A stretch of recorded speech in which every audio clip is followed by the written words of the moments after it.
오늘 이 말씀의 제목은 천국에 이르는 회개라고 하는 제목입니다.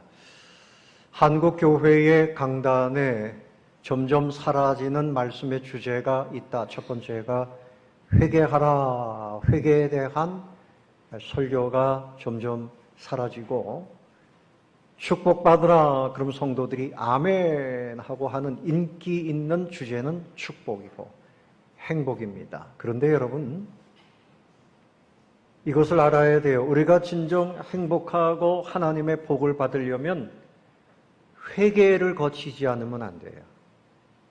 하나님이 우리에게 주신 행복의 열쇠는 다른 데 있지 않아요. 주님 용서해 주세요. 내가 죄인입니다. 예수님 구주로 믿겠습니다. 이 회개 가운데 천국이 열리고 영생이 주어지고 하나님의 은혜와 복이 주어지는 것입니다. 그러므로 회개는 하나님이 주신 복음이에요. 하나님이 주신 복음입니다. 그래서 오늘 이 회개에 대한 진리를 잘 깨달으시고, 여러분 혹시 하나님 앞에 회개하지 아니하고 교회에 이렇게 출입만 하는 분이 계셨다 그러면 회개하여 이제는 주님의 자녀가 되시기를 바라고요. 또한 이 회개의 복음을 사람들에게 힘써서 전해야 됩니다. 사람들을 천국 백성으로 만드는 방법은 회개 외에는 방법이 없어요. 회개는 하나님이 주신 놀라우신 은혜다. 이 사실을 가슴에 품으시고 이 말씀을 듣게 되시기를 바랍니다. 한 가지 이야기를 하겠어요. 독일의 유명한 작가 중에 카프카라고 하는, 프란츠 카프카라고 하는 분이 있어요. 이분의 그 작품 중에 변신이라고 하는 작품이 있는데, 이 앞에 그림을 보면 저 그림을 여러분 보면서 생각해 보세요.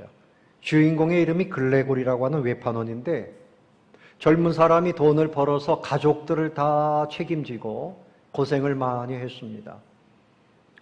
그런데 힘들게 하루하루를 사는데 어느 날 아침에 깨어나 보니까 자신의 모습이 저렇게 바뀌어 있는 거예요. 벌레가 됐어요. 몸 전체에 다리가 여러 개 달려있는 흉측한 벌레가 돼 있는 거예요. 이것을 보고 어머니는 기절했습니다.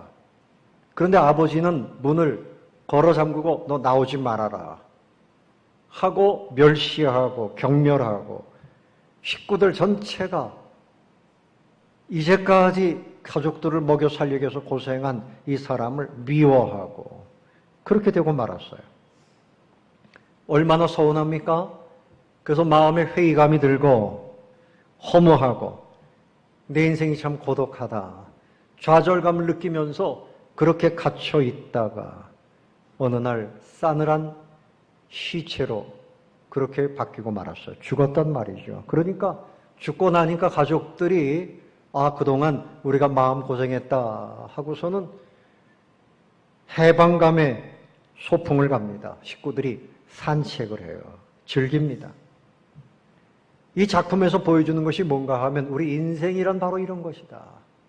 내가 애쓰고 힘쓰지만 때가 되면 자녀들은 다 갈 길로 가고 남는 것은 나 혼자 고독한 인생으로 남는 것이 바로 우리 인생이다 하는 그런 이야기를 보여주고 있습니다.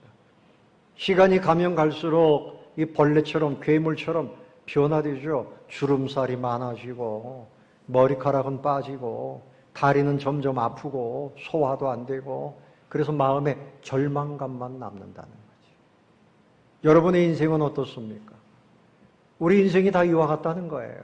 그러나 여러분, 제가 말씀드리려고 하는 것은 우리 인생은 거기서 끝나지 않아요. 사람들이 어찌할 수 없이 연약해지고 변해가는 우리 자신들을 붙잡아 줄 수가 없습니다. 부모님도 그렇고요, 자녀도 그렇고 내 인생에 대해서 책임져 줄 수 있는 사람은 없어요. 그런데 오직 우리 하나님, 우리가 함께 찬송을 불렀지만 하나님은 우리의 반석이 되시고 산성이 되시고 피할 바위가 되시는 분인 줄로 믿으시기 바랍니다. 그래서 우리 주님은 어떤 분이냐? 다음 그림을 보세요. 주님은 우리의 위로자가 되십니다. 따라해봅시다. 주님은 나의 위로자. 아멘. 주님이 나의 위로자가 되십니다.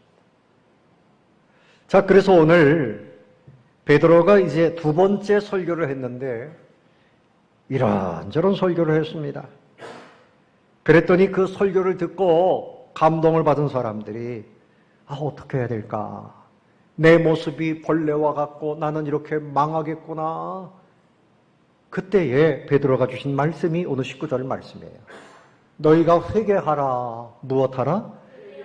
회개하면 죄사함을 받고 새롭게 되는 날이, 새롭게 되는 행복한 시대가 주님 앞으로부터 너희에게 이를 것이다.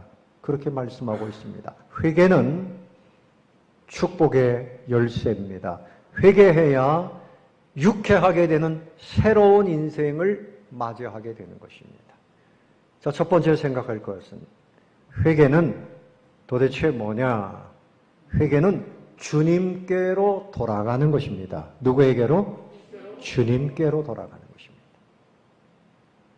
세례 요한도 광야에서 외친 말씀이 뭔가 하면 회개하라. 뭐가 가까웠다? 천국이 가까이 왔느니라. 지금 천국이 가까이 왔는데 천국에 들어갈 사람들 모이세요. 어떻게 들어갑니까? 회개하면 들어갑니다. 그런 말씀이에요. 그래서 많은 사람들이 회개하고 세례를 받았어요. 예수님께서도 마태복음 4장 17절 말씀에서 비로소 말씀하실 때 전파하는데 회개하라. 천국이 가까이 왔느니라. 여러분 슬픔의 모든 고통은 다 끝났습니다. 새로운 시대 하나님의 나라 천국이 가까이 왔는데 이곳으로 다 들어오십시오. 회개하면 들어올 수 있습니다. 예수님께서도 그렇게 초청의 말씀을 주셨습니다.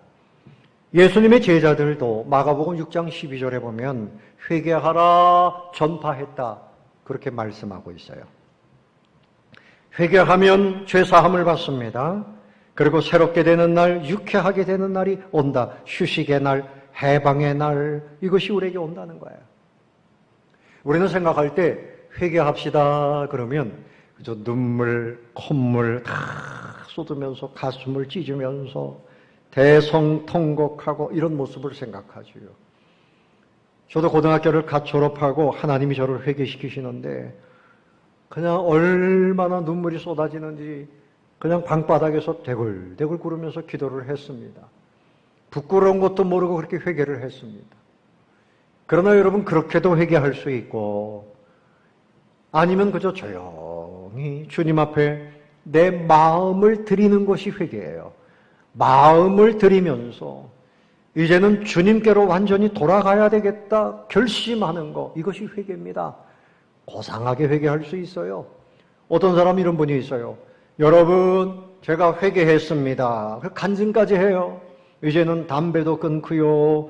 이제는 열심히 신앙생활하겠습니다. 근데 일주일 지나고 보니까 또 담배를 태우고 또 그 다음에 부흥회 할 때 나와가지고 나 또 회개했습니다. 근데 회개는 사람에게 보이려고 하는 것이 아니고 주님께 내 마음을 다해서 내 인격을 다해서 회개하면 조용한 가운데서도 주님이 보시고 그 회개를 받으신다는 사실을 믿으시기를 바랍니다.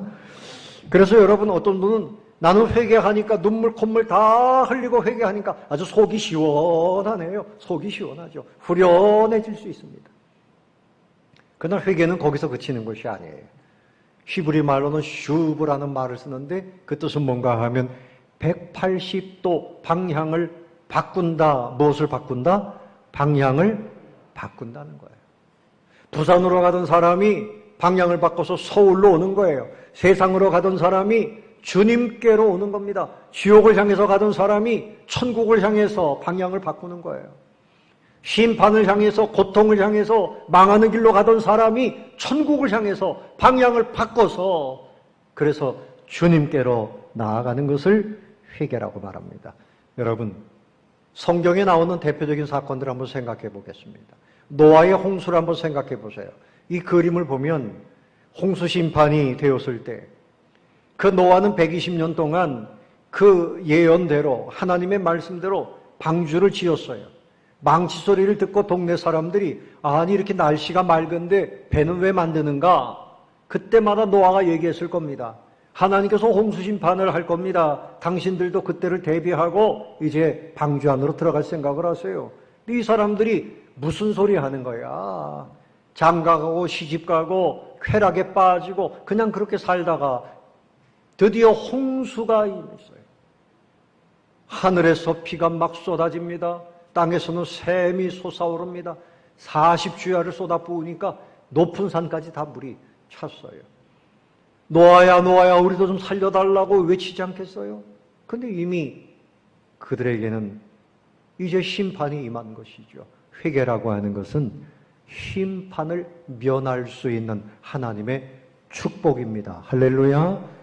그래서 저 노아의 방주는 모든 심판을 피하게 하시는 예수 그리스도를 말씀하는 것이고, 그리고 주님을 믿고 구원받기 위해서 교회 안으로 들어오는 것을 말해요. 믿음 안으로 들어오는 것입니다. 두 번째 사건을 보면서 또 회개를 생각해 보겠습니다. 여리고성이에요. 여리고성이 무너질 때 그 여리고성에 먼저 정탐꾼들이 갔습니다. 그런데 그 여리고에 있는 기생 누굽니까? 라합이 이 정탐꾼들을 숨겨주었어요. 이 라합은 하나님의 그 능력을 믿었어요. 그래서 하나님께서 하시는 심판도 믿었어요. 이 라합에게 이 정탐꾼들이 약속을 했습니다. 그 여리고성이 무너질 때 창문에다가 붉은 줄을 걸어두면 너와 네 가족은 절대 죽지 않는다. 살려줄 것이다. 약속을 했어요. 그래서 여호수아 장군이 저 여리고성을 점령할 때 라합의 가족들을 보존하게 했습니다. 저 붉은 줄은 누구를 상징할까요? 십자가에서 붉은 피를 흘리신 예수 그리스도를 상징하는 것입니다. 회개라고 하는 것은 하나님의 약속을 믿고 예수님 안으로 들어가는 것입니다. 내가 이제까지는 세상 것 붙들고 살았지만 내가 생명을 얻고 영생을 얻고 천국을 누리려면 나는 예수님께로 돌아가겠습니다 하는 것이죠. 한 가지 역사적인 사건을 또 생각해 보려고 해요. 여러분 1945년도 8월 6일 날 일본에 히로시마에 원자폭탄이 하나 떨어졌어요. 사흘 뒤 8월 9일 날 나가사키에도 원자폭탄이 떨어졌어요. 그래서 히로시마에는 약 16만 명 정도가 죽었고 나가사키에서는 8만 명 정도가 죽었습니다.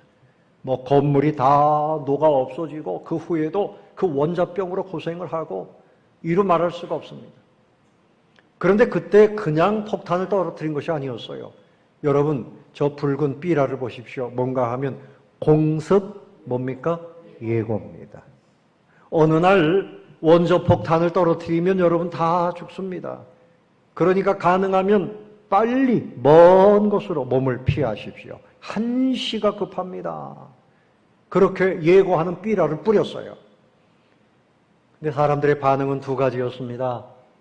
그런 폭탄이 어디에 있느냐? 저 미군이 공갈치는 거다. 공갈치는 거다. 도망가지 않았습니다. 그런데 어떤 사람들은 깊은 동굴로 도망갔어요. 그래서 살아남을 수가 있었어요. 여러분, 하나님께서 우리에게 주신 이 복음, 회개하라, 천국이 가까이 왔느니라, 천국이 임하지만 그러나 동시에 심판이 있는 것입니다. 여러분, 저렇게 원자폭탄이 떨어짐으로 인해서 8월 15일에 항복하고 우리 대한민국에도 해방이 주어진 것입니다. 회개는 심판과 영원한 천국의 해방과 자유가 한꺼번에 그 가운데 있는 겁니다. 여러분은 회개의 복을 누리시기를 바랍니다. 예수님을 나의 주님으로 믿어야 돼요. 주님으로 믿어야 됩니다. 누가복음 19장에 보면 여리고의 세리장 삭개오가 나옵니다. 이 삭개오는 세리장 지금으로 치면 세무서장이에요. 돈을 많이 벌었어요. 그런데 이 사람은 마음이 편하지가 않았어요. 사람들에게 부당하게 세금을 징수하고 로마 사람들에게 갖다 바치고 그래서 사람들에게 손가락질을 받았어요. 이 사람은 돈만 많으면 행복할 것이라고 생각했는데 마음이 불안하고 공황장애, 잠도 못 자고 불안하고 밥맛도 없고 그래서 어렵게 살다가 소문을 들었는데 예수님이라고 하는 분에 대한 소문을 들었어요. 그림을 보면 이 사람이 이제 뽕나무 위에 올라갑니다. 체면 불구하고 키도 작고 하니 예수님을 좀 만나야 되겠다 하고 높은 뽕나무 위에 올라갔어요. 그날 예수님께서 삭개오의 이름을 아시고 삭개오야 내려오너라. 오늘 내가 너희 집에 머물겠다라고 말씀하셨어요. 삭개오가 예수님을 만나고 회개합니다. 그는 이제까지 돈만 있으면 행복할 것이라고 생각했는데 내가 토색한 것이 있으면 4배로 갚겠습니다. 그리고 가난한 사람들을 위해서 내 재산의 절반을 내어놓겠습니다. 회개하고 예수님을 만나니 그 마음에 이제까지 알 수 없던 행복과 자유와 평안함이 주어졌습니다. 주님을 만나시는 것이 회개입니다. 주님을 찾으면 만나주세요. 예레미야 29장 13절에 너희가 온 마음으로 나를 구하면 나를 찾을 것이요 나를 만나리라 라고 말씀하셨습니다. 여러분 베드로를 생각해 보세요. 베드로의 회개도 참 특이합니다. 베드로가 원래는 고기 잡던 사람이잖아요. 자, 그림을 보면 베드로가 주님 앞에 엎드렸습니다. 그날 밤에 밤새도록 고기를 잡으려고 그물을 내렸는데 고기가 잡혔습니까? 한 마리도 잡을 수가 없었어요. 빈 그물만 끌어올립니다. 얼마나 자존심이 상해요. 근데 그날 새벽에 예수님이 오셨어요. 베드로야 깊은 곳에 그물을 내려보아라.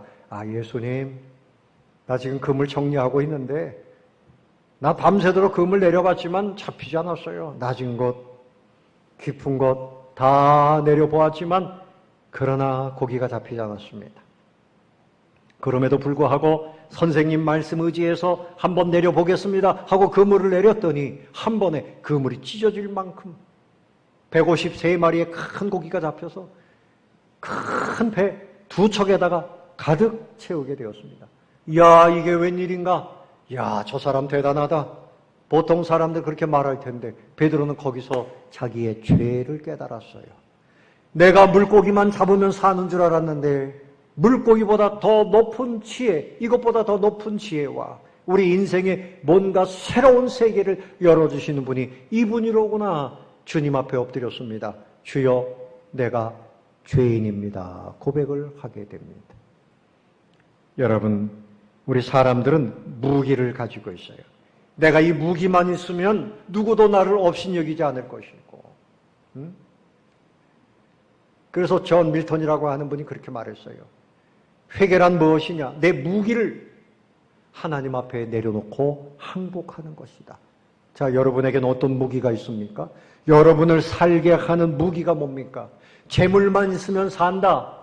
명예만 있으면 산다. 지식만 있으면 산다. 내가 세상에서 성공하면 산다. 그게 자기 무기입니다. 예? 여러분에게는 어떤 무기가 있습니까? 그 모든 것을 다 내려놔야 됩니다. 누구에게요? 하나님께 내려놓으세요. 따라해봅시다. 하나님, 내 무기를 다 내려놓습니다. 회개합니다. 이 말씀은 존 밀턴의 얘기가 아니고 미안합니다. C.S. 루이스가 한 얘기예요. 우리 현대의 기독교 작가 중에 아주 유명한 분이죠. 존 밀턴은 뭐라 그랬는가 하면 회개는 영원한 궁전의 문을 여는 열쇠다 그랬어요. 참 귀한 말이죠. C.S. 루이스가 우리의 모든 무기를 다 내려놓고 하나님께 항복하는 것이다. 여러분, 하나님께 항복하면 보통 전쟁에서 이제 패장이 항복하면 어떻게 합니까? 그 패장의 머리를 발로 밟아요. 예? 우리나라도 옛날에 청태종이 침략해 왔을 때 저 남한산성에 올라가 있던 인조가 내려와가지고 항복할 때 머리를 땅에다가 계속 들이박으면서 막 피가 날 정도로 항복을 하지 않았습니까? 하나님은 우리가 항복할 때 우리를 비천한 자리에 두시지 않아요. 우리의 머리를, 고개를 들어주시고 우리에게 새 옷을 입혀주십니다. 할렐루야. 우리에게 오히려 면류관을 씌워주시고 이제까지 네가 고생 많이 했다. 이제는 너의 모든 죄를 사하노라. 너는 나의 자녀요 천국의 백성이라 라고 말씀을 하시고 내가 이제는 회개하였으니 모든 심판이 너에게서 떠나갔다라고 말씀을 하시는 겁니다. 삭개오가 이렇게 예수님을 만날 때 예수님께서 뭐라고 말씀하셨는가 하면 오늘 네 집에 구원이 이르렀다. 이 사람도 아브라함의 자손이다. 이 사람도 나의 백성이다 라고 축복을 하셨습니다. 요한복음 5장 24절에 내가 진실로 진실로 너희에게 이르노니 내 말을 듣고 또 나 보내신 이를 믿는 자는 영생을 얻었고 심판에 이르지 아니하나니. 무엇에 이르지 아니하나니? 심판에 이르지 아니하나니. 여러분 하나님 앞에 주님 앞에 회개하는 사람은 심판이 없어요. 사망이 없어요. 고통이 없어요. 사망에서 생명으로 옮겼느니라. 회개는 축복입니다. 아멘. 회개는 해도 되고 안 해도 되는 것이 아니라 반드시 해야만 되는 것입니다. 여러분 중에 예수님을 구주로 믿고 내가 죄인입니다. 회개하지 않았다 그러면 오늘 이 시간에 주님 앞에 여러분 마음을 드리면서 회개하여 주님께 나아가시는 분들이 다 되시기를 예수님의 이름으로 축원합니다. 두 번째로 회개는 하나님 나라로 들어가는 것입니다. 따라 봅시다. 회개는 하나님의 나라로 들어갑니다. 자, 쇠례 요한이 뭐라고 외쳤습니까? 회개하라. 무엇이 가까웠다? 천국이 가까이 왔느니라. 예수님도 회개하라. 무엇이 가까웠다? 천국이 가까이 왔다. 여러분, 천국은 보통 사람들이 천당 이렇게 이야기하는데 하늘나라가 있고요, 하나님의 나라가 있어요. 하늘나라는 장소를 말하는 것이에요. 우리 예수님께서 구름 타시고 올라가신 저 하늘나라, 우리도 그 하늘나라 낙원에 가서 살게 될 것입니다. 근데 하나님의 나라도 있어요. 하나님의 나라는 뭔가 하면 하나님이 통치하시는 모든 영역을 하나님의 나라라고 말합니다. 그래서 하나님의 나라에는 사망이 없어요. 슬픔이 없어요. 전쟁이 없어요. 거짓이 없어요. 교만한 사람도 없어요. 우리를 괴롭히는 사람도 없어요. 그 안에는 기쁨만 있어요. 감사할 일만 있어요. 평강만이 넘쳐나요. 가난이 없어요. 부요합니다. 그런데 여러분, 하나님이 다스리지 않는 그 모든 영역을 다르게 표현하면 사탄의 나라입니다. 사탄의 나라 속에 속해 있는 사람들이 사탄에게 속아서 계속해서 거짓에 빠지고 분노에 빠지고 슬픔에 빠지고 전쟁과 고통 속에서 그렇게 고통을 겪으면서 그렇게 사는 것이 사탄의 영역입니다. 이 땅에도 있고요.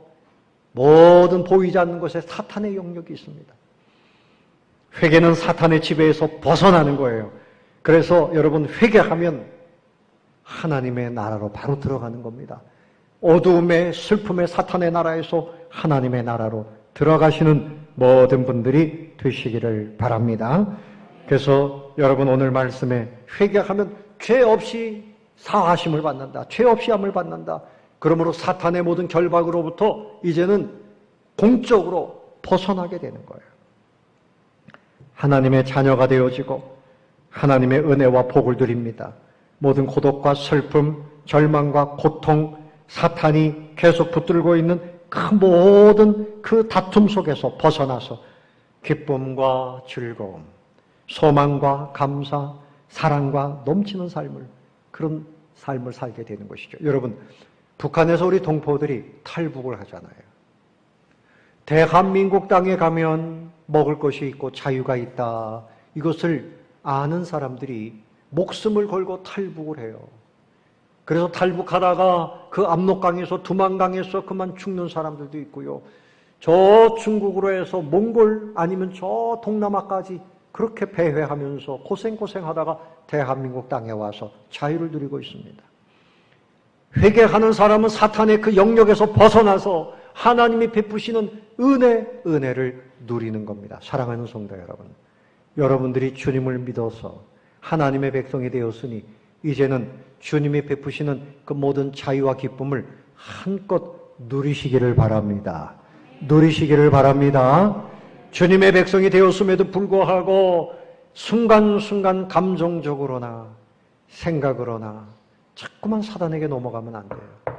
아버지의 집에 머물러야 할 탕자, 아버지의 집에 머물러야 하는데 세상을 향해서 나갔던 그 사람, 아버지의 아들이지만 그는 실패하는 삶을 살았던 거예요. 세상에 나가서 돈을 벌고 세상에 가서 내가 아버지가 행하던 일이 아니라 아버지를 떠나서 내 마음대로 한번 해보면 성공할 것이라고 생각하고 나아갔지만 그는 실패하고 그렇게 비참한 인생이 되고 만 거예요. 교회 안에 나와 있지만 마음으로는 재물을 무기 삼으려고 그러고, 건강이 있어야 되지 건강을 무기 삼으려고 그러고, 하나님의 은혜보다는 뭔가 자꾸만 세상을 향해서 나아가는 사람들은 회개했으나 하나님의 나라의 은혜를 떠나가려고 하는 사람들이에요. 회개한 사람으로서 하나님 나라의 은혜를 누리게 되시기를 예수님의 이름으로 축원합니다. 아멘. 그런데 세 번째로 생각할 것은 이 회개는 어떻게 하는 것일까? 회개는 성령님의 은혜로 할 수 있습니다. 따라 봅시다. 회개는 성령님의 은혜로 합니다. 자, 사람이 죄 때문에 망합니다. 그런데 왜 망하는가 하면 다르게 이야기하면 회개하지 않아서 망하는 거예요.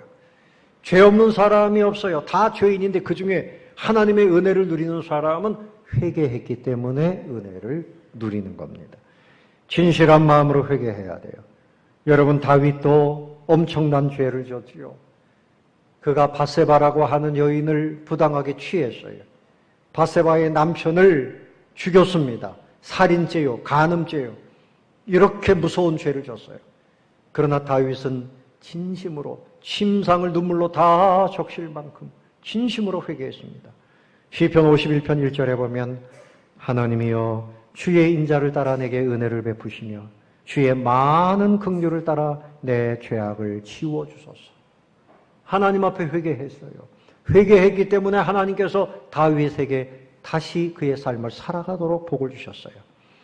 욥기 42장 6절에도 보면 욥의 회개가 나와요. 그러므로 내가 스스로 거두어들이고 티끌과 제 가운데에서 회개하나이다. 동방의 의인이라고 하는 욥도 하나님 앞에서 회개했어요. 하나님은 우리의 죄를 기억도 하지 아니하시고 용서해 주신다 그랬어요.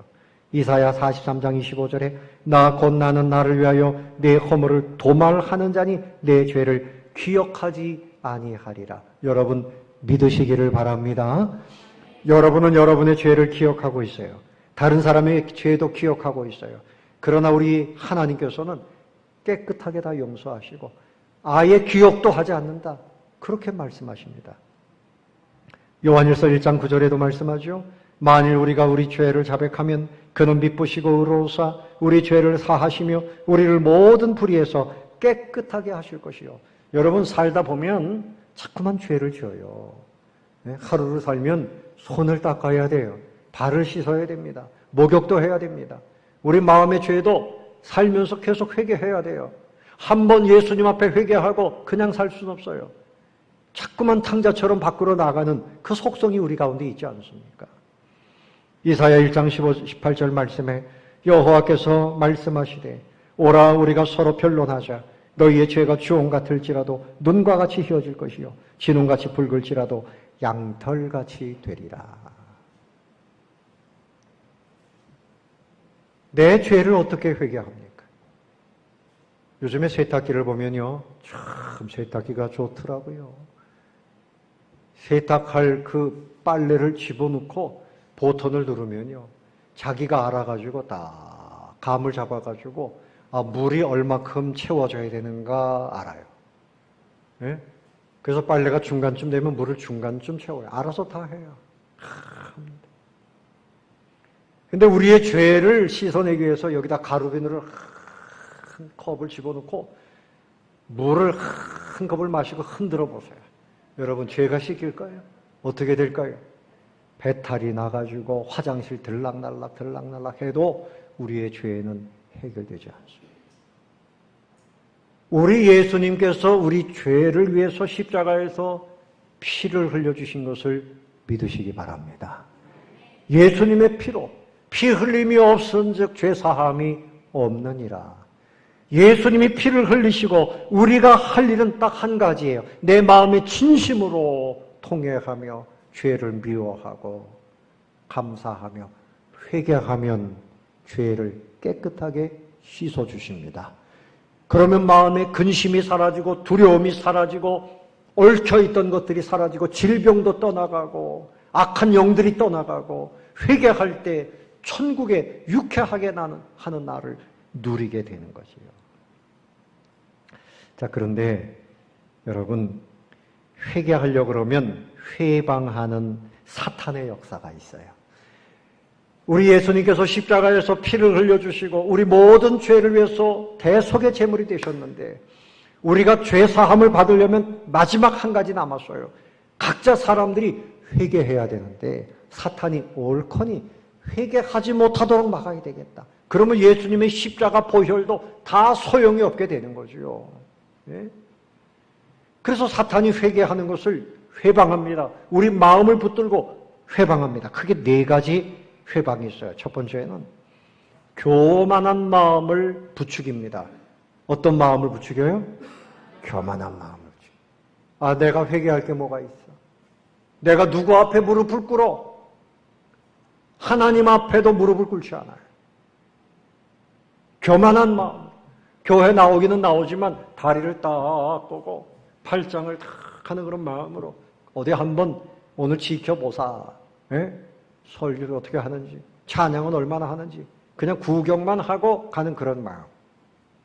당신들은 죄가 많아서 회개하지만 나는 회개할 게 없어. 교만한 마음을 부추깁니다. 두 번째는 변명하게 만들어요. 야, 너만 죄인이냐? 사탄이 그렇게 말. 다 죄인인데 뭐 유독 너만 회개할 게 뭐 있냐? 그냥 변명거리를 만들어라. 변명하게 만들어. 여러분, 아담에게 하나님께서 너 왜 선악과를 같이 따먹었느냐? 아, 저 여인이 나한테 그랬어요. 변명했습니다. 여인 탓했어요. 하와는 저 뱀 때문에 그랬습니다. 뱀을 탓했습니다. 제가 잘못했습니다. 회개해야 되는데 자꾸만 남 탓하게 만들어요. 세 번째는 회개하면 너 망신당한다. 너 회개하다가 갑자기 눈물 콧물 쏟아지고 뭐 회개하면 사람들한테 망신당한다. 그냥 고상하게 살아. 망신당하지 말고. 너 회개했다가 하나님이 너 용서 안 하시면 어떻게 해? 하나님 말씀에 대해서 의심하게 만들어요. 사단은 끊임없이 회개를 회방합니다. 네 번째는 다음에 하지 뭐 다음에. 따라봅시다. 다음에 하지. 그래서 나 언젠가 회개해야 되는데 하고 이렇게 쌓여 있어요. 점점 굳어집니다. 굳어집니다. 단단한 시멘트 바닥처럼 굳어져요. 회개는 그때그때 생각날 때마다 그리고 하루를 지나기 전에 회개하시기를 예수님의 이름으로 축원합니다. 회개해야 새날을 맞이하는 거예요. 쌓아뒀다가 한꺼번에 못합니다. 점점 쌓여요. 그러니까 죄가 많아서 기도가 안 돼요. 기도해도 하나님이 들어주시지 않는 것 같아요. 이사야 59장에 보면 하나님의 손이 짧아 구원치 못하심이 아니고 하나님의 귀가 둔하여 듣지 못하심이 아니고 하나님과 너희 사이에 죄가 가로막혔다 그랬어요. 죄가 가로막혀 있으면 하나님이 우리를 도와주시지 않아. 과거에는 민감하게 하나님 앞에 기도하고 예배하고 찬양하고 기도하면 응답받고 그랬는데 요즘엔 하나님이 멀리 계신 것 같아요. 멀리 계신 것 같아요. 문제는 내가 회개하지 않고 살아서 그래요. 회개하면 하나님은 가까이에서 역사해 주십니다. 하나님은 회개하는 심령을 기뻐하십니다. 시편 51편 17절 말씀에 하나님께서 구하시는 제사는 상한 심령이라. 하나님이여 상하고 통회하는 마음을 주께서 멸시하지 아니하시리다. 상한 심령은 뭔가 하면 회개하느라고 마음이 다 부서진 거예요. 유리그릇이 완전히 부서진 것처럼 내 마음의 죄악을 다 샅샅이 주님 앞에 내어놓고 그래서 주님 보실 때에 우리의 죄악을 다 드러내놓고 기도하는 그 상한 마음을 보시고 기뻐하신다. 그렇게 말씀을 하고 있습니다. 사도 바울은 교만한 마음을 가지고 있었어요. 예수 믿는 사람들을 붙잡아서 감옥에 집어넣는 데 앞장섰어요. 그런데 예수님께서 그를 만나실 때 뭐라고 말씀하셨는가 하면 사도행전 26장 14절에 우리가 다 땅에 엎드러지매 내가 소리를 들으니 히브리 말로 이르되 사울아 사울아 네가 어찌하여 나를 박해하느냐 가시채를 뒷발질하기가 네게 고생이니라. 여러분 말이 가만히 달려가야 되는데 자기 이 뒷발로다가 그 옆에 있는 사람을 발로 걷어찬단 말이죠. 이것처럼 사도 바울이 변화되기 전에 예수님을 뒷발질하듯이 말이죠. 교만한 마음으로. 그래서 스스로 고생하고 있었다는 거예요. 우리가 회개하지 아니하면 그 교만한 마음, 죄악된 마음 때문에 늘 고생하는 자리에 있게 되는 거죠. 사도 바울이 그날 주님을 만나고 회개했습니다. 그리고 그가 훗날 어떻게 해야지 예수님을 믿고 회개하는가 그것에 대해서 기록을 했어요. 고린도전서 12장 3절에 이렇게 말씀합니다. 그러므로 내가 너희에게 알리노니 하나님의 영으로 말하는 자는 누구든지 예수를 저주할 자라 하지 아니하고 또 성령으로 아니하고는 누구든지 예수를 주시라 할 수 없느니라. 회개한 사람의 열매가 뭡니까? 예수님을 구주로 고백하게 되는 것입니다. 그런데 어떻게 예수님을 고백하느냐? 성령의 은혜가 임했기 때문입니다. 여러분도 예수님 때문에 성령님 때문에 예수님을 구주로 믿고 있다 하는 사실을 기억하시기를 바랍니다. 성령님의 은혜로 오늘 이 자리에 있는 거예요.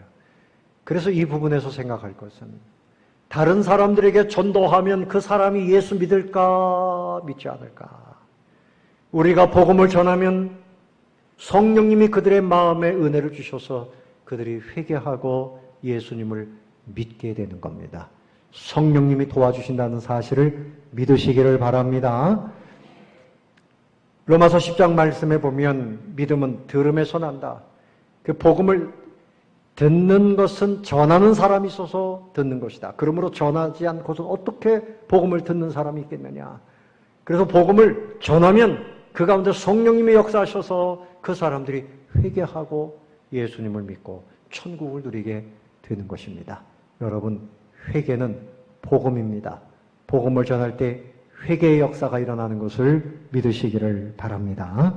그래서 복음을 힘써 전하시는 성도님들이 되셔서 믿지 않는 친구들, 가족들 있잖아요. 여러분, 교회는 다니지만 회개하여 열매가 있어야 되는데 회개하지 않아서 열매가 없는 사람이 있어요. 빈 껍데기들이 많아요. 회개하여 예수님을 믿고 또 회개하여 천국을 누리고 회개하여 능력 있는 성도가 돼야 돼요. 복음을 전하고 함께 기도해서 회개의 열매를 누리시는 모든 성도님들 되시기를 예수님의 이름으로 축원합니다.